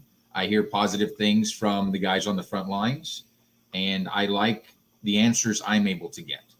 Who's our chief of police, if you could remind us? Sauceda. Felix Sauceda. Okay. I mean, very, very responsive at all hours. Anything I need, no matter how controversial the subject might be or how small it might be, he's responsive. And I know there's a lot of stuff out in the community that they say, well, Brownsville PD is not letting us know about these things. I know about some of those things. And the folks that should be in the know, like families related to those cases, are kept informed by Brownsville PD. So I'm satisfied with what I see so far. Perman Patty says a part-time job after tutorials, doing it for 4 years now. Do you think the city would support building a venue that can seat at least 18,000? I'm starting to see our graduates at UTRGV graduating in a parking lot. Well, if it's UTRGV, they should foot the bill, number one. Number two, I would support that. When the sports park was being conceived, I was not a fan of them building a baseball field. I thought it should be a soccer stadium. And I thought it should be built in a way that was conducive not just to soccer games, but also to have concerts and fill those stands, because I've seen that done in other cities so that the venue is in use throughout the year. And that could have been accomplished with that, the 18,000 capacity anyway. And that wouldn't have been indoors, but it would have been a nicer facility. So that's why I wanted to come on here, Sam, to call him out on how misinformed he is on my neighborhood. Hey, sticks and stones, Sam. Nobody's given us any proof that I'm misinformed of anything. When you can offer proof and not just say racism and Gilded Age, then we can talk. Perman Patty says professional development is needed. Keep us up to date. I agree with that, except sometimes we get the same stuff over and over and over that we've already heard, and it's not needed. So that's what I meant also. That food class for like serving is the same thing over and over. Say that again? It's like when certain courses, like the CPR courses or the food serving courses or the bloodborne pathogens. I was going to say the bloodborne pathogens. It's the same thing over and over. And they're like, oh, just refresh. I'm like, same thing. Yeah. Don't touch blood. 10:01, good night. Great show. Sorry, I'm going to go through this really, really quick. At the high school, the issue is they put the pressure of state exams on certain teachers. They carry the pressure year after year and are expected to do tutorials and have Saturday academies. I agree. The teachers have horrible conditions. Yeah. Then you have the non-testing teachers who really don't have pressure to do extra. You're awesome, Commissioner de los Santos. Thanks for keeping us on the loop. Sylvia, give back the money to pay the teachers. It says here, please don't bring up La Diva. Leave him alone. You're more than welcome to contact me through my email, Mr. De Los Santos, to properly inform you on what happened and use some of my mind reading skills to tell you why they did this. Now, if there are mind reading skills, why would I need email? This is the 20th century. Those kids know more than we do. Wake up, America. This here, Mr. Luis Rodriguez, I'm back. The South Texas sportsman was out gigging flounder on the island. A lot more action than here. Sam is bi-curious, and that's okay. This guy. Then Mr. Tucker. Also, thank you so much, Mr. De Los Santos, for your time. You're doing a way better job in addressing my concerns than my actual commissioner, Jessica Tetracuiva. Richard Steamboat, the sub may be the highest paid, but Sylvia is still the richest. She bought the whole prison for herself.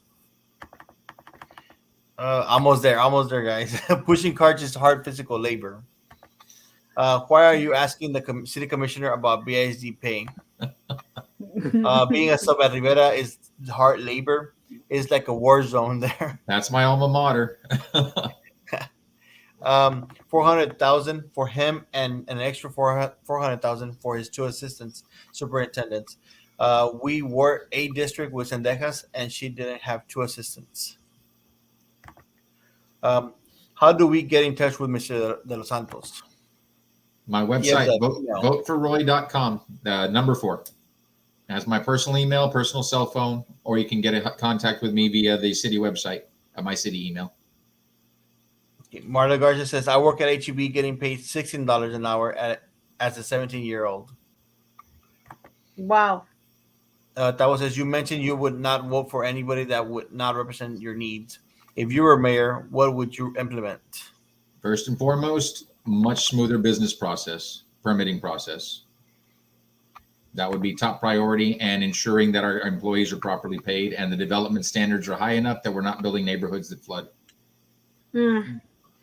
De Los Santos, do you think the city didn't try hard enough to bring the BIA Americas project to the city? Now the county is trying to make it possible. That would have transformed downtown.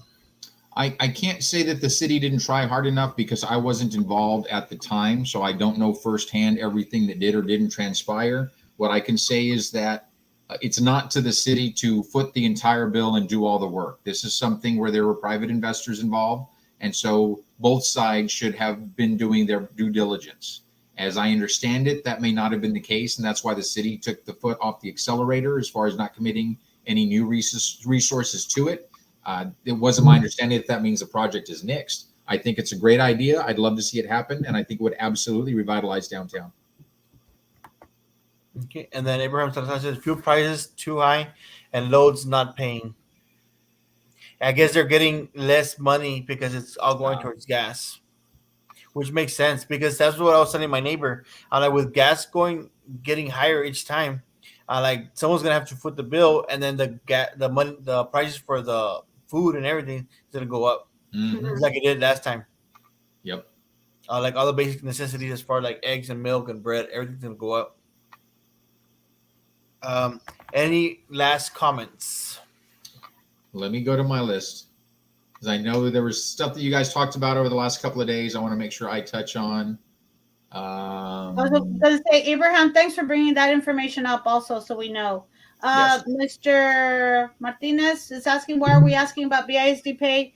I'm asking on behalf of someone who couldn't get on comments, who's texting me, who's a teacher, and I figured since we're city constituents, educators are also should be represented. I'm also last text. I'm telling you right now, last text I'm Until taking. the next one comes in. Yeah. Tell him I'm super impressed with him, and that's why I voted for him. Plus, you know what? She thinks you're really handsome. Thank you. I try. Not me. I mean, not that I don't.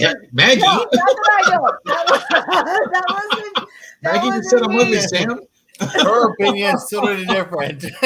Maggie doesn't think I'm good looking. As usual, that came out wrong.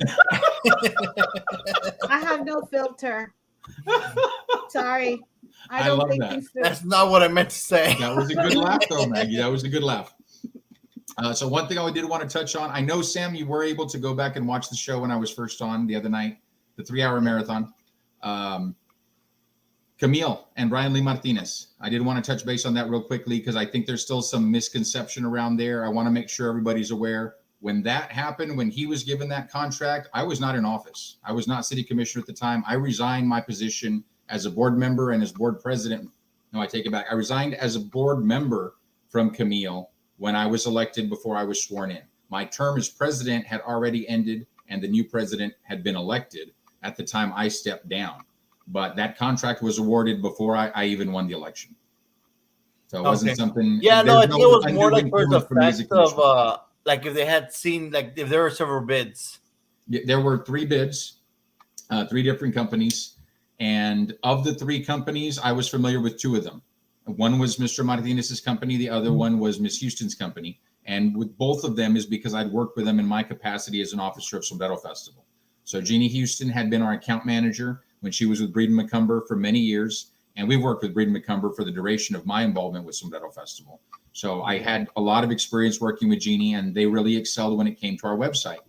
Mr. Martinez has been on the marketing team at Sombrero Festival for the last several years and has done an outstanding job there. He wasn't even on my radar the first year he came on the team. He was working under somebody else under the marketing umbrella.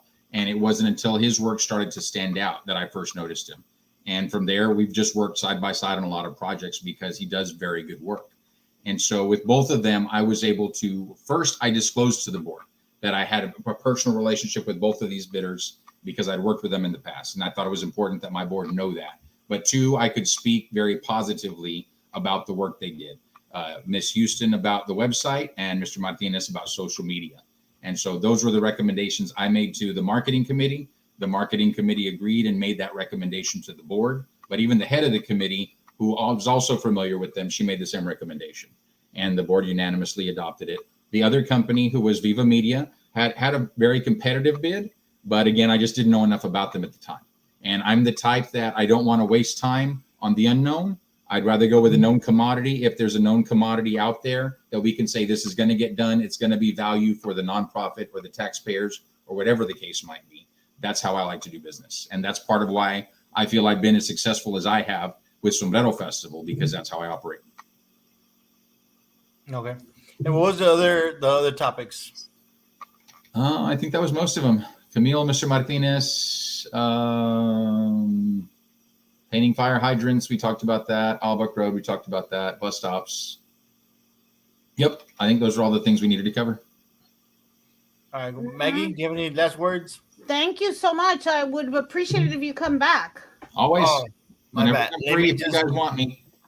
Let me just read the last 5-6 comments before I go to finalize this. Just remember, if ever I come on, there's the one rule I have is who else is on at the same time. That's I got that one. I got that memo. If I don't come on, then that it means he nixed Maggie. Oh no, you both of you guys have approval for life. Thank you. It says here, Carlos Rodriguez says, Mr. De Los Santos, I'm not a Bronzo resident, but I was raised there and still love my hometown. But for someone to be on here after 10 p.m. answering citizens' questions, that is commendable. Best. Mm-hmm. It's a pleasure. Thank you, Carlos. It says here, Royal, I just saw the show when Tetra was on. I didn't want to step on anyone's toes. Move over, Cheese, the Mag, and Sam show just took over. Around September 2020, when they updated the GIS maps, that's when I went active. It says here, Eddie Garcia, Rules, awesome guy. September 2021.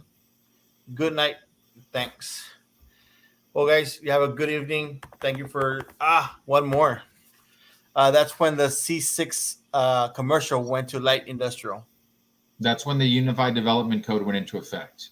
That was a shift in how it was labeled, but there's been trucking companies up and down that area, and that was already commercial. And before you leave, guys, please like that page. Yes. Yeah. And if we could have other city commissioners too. I don't know if anybody else is willing to what's the saying? I don't know if Colin wants to talk about I know he already mentioned that the audit is going to be done by like mid-May. So hopefully in mid-May or maybe late May, he can come over and explain more or less in detail what was the end result of that audit. Well, and actually, I think you guys had also been talking about possibly me coming back after city commission meetings. Yes, definitely. Would you be willing to do that? Because that would be appreciated. If it's a short meeting that I'm out of there by about 8:15, I'm willing to come on that night. If it's a long meeting, then I'm willing to come on the next night. Great, thank you so much. As long as I'm free, absolutely. I think that's. Quick question: has anyone given you any issues for coming onto the show? No, not really. I mean, initially they're just like, be careful. Just be careful. You never know what's going to happen. You never know what's going to say. And and like I said, I want it to be a productive dialogue with the people out there answering legitimate questions. And that's why I put the rules in there, because I don't want this to clarify be like the murky water, man. Because we're always like, you leave things like, if you're left with the blanks, like they said before, you kind of just assume the information in between, and it just goes crazy from there. But I think the best way to clear up stuff like that is dialogue like this. I don't want it to be one of those shows where you've got the extreme side on one and the extreme on the other, and then we're just arguing the whole time. That's not constructive. That doesn't do the people any good at all. Yeah, it doesn't help at all. Guys, when I watched the show, and it was last Friday, and it was you two and it was Frankie, and I think Erasmo popped in and out. But watching you three and listening to the conversations you all were having and the questions you were asking and things you were saying, I'm like, these are folks I could talk to. Oh, thank you. And that's when I reached out to Erasmo and I said, no, it's time. Now I'm willing to come on the show, so long as this is the cast of characters, because I've always felt that, yes, the people have a right to have their questions answered. I just want it to be on a platform where it's going to be discussed fairly and honestly. Understood. Thank you. That's just, and when the Jason back property went residential to light industrial, Mr. De Los Santos is spreading false info. Here we go. Okay, we'll call it a night That there. can't be the You last ended on comment. that note. Someone else, quick comment. You We'll end cannot on have that. that one be the last one. No, It but it doesn't was a bother me pleasure. one bit. It was actually That a means pleasure. tune in This is next the first time for us to revisit No, that. no. We'll sing a song or something until someone. There I you wonder what that go. was comment. Thanks, Gustavo.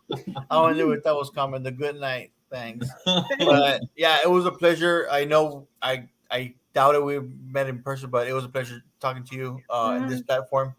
And thank you for answering all the questions that the people have. Anytime. All right, guys, you have a good night. And don't forget to like the page, please, before